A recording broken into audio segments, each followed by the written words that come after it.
Oke,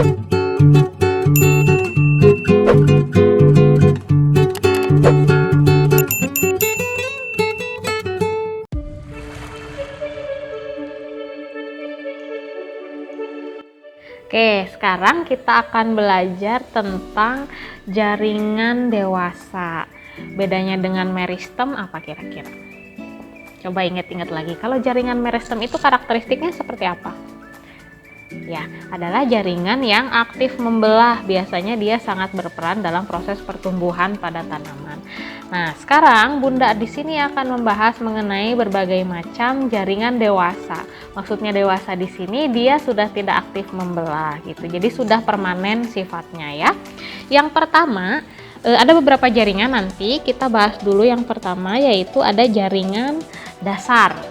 Nah, sebelum tahu strukturnya seperti apa, Bunda ingin mengajak kalian dulu coba perhatikan di sini jaringan dasar. Berarti dia adanya di mana nih? Jaringan dasar. Kalau dasar kira-kira perlu ada di semua bagian nggak ya?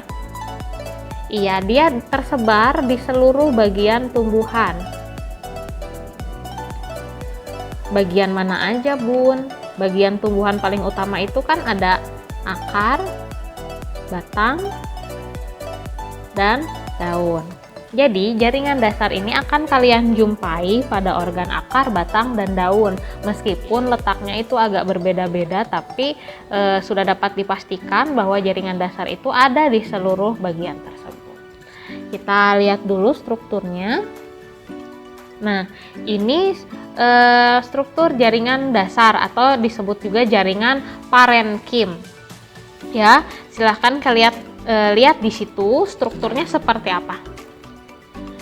Selnya ukurannya besar atau kecil? Selnya berukuran besar.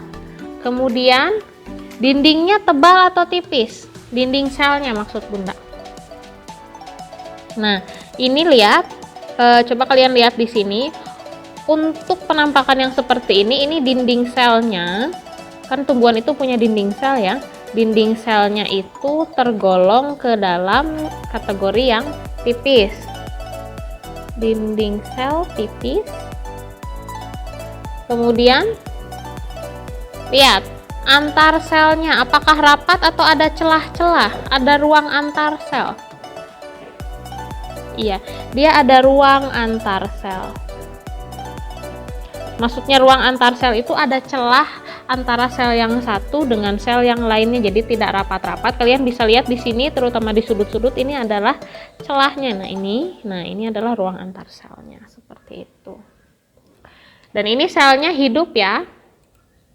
Maksudnya hidup itu gimana Bun? Jadi dia masih aktif melakukan metabolisme. Karena beberapa jaringan dewasa ada yang sifatnya mati. Selnya itu mati tapi dia tetap berfungsi gitu. Kalau untuk parenkim sendiri dia selnya hidup. Nah, lalu fungsi dari parenkim itu sendiri untuk apa sih? Fungsi dari parenkim, dia jaringan dasar loh ya, ada di seluruh bagian tumbuhan. Tumbuhan kan punya tugas utama yaitu untuk fotosintesis. Tentunya parenkim ini juga sebagai tempat fotosintesis.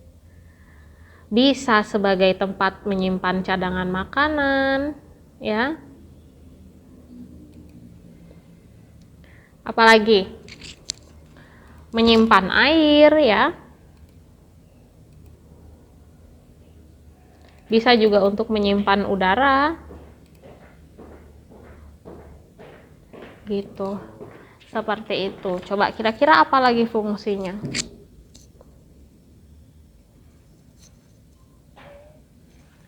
Iya, kurang lebihnya seperti itu. Jadi apa ya? Fungsi-fungsi dasar itu dijalankan oleh jaringan parenkim seperti itu. Tergantung letaknya. Kalau parenkim itu adanya di daun, biasanya dia akan lebih ke fotosintesis fungsinya. Kalau dia jaringannya ada di buah atau di batang misalnya ya, untuk umbi-umbian, biasanya dia untuk menyimpan cadangan makanan seperti itu. Atau bisa juga nyimpan pigmen, nyimpan metabolisme seperti itu. Itu fungsi dari jaringan parenkim seperti itu. Oke, kita next di video selanjutnya ya untuk jaringan dewasa yang lainnya. Terima kasih.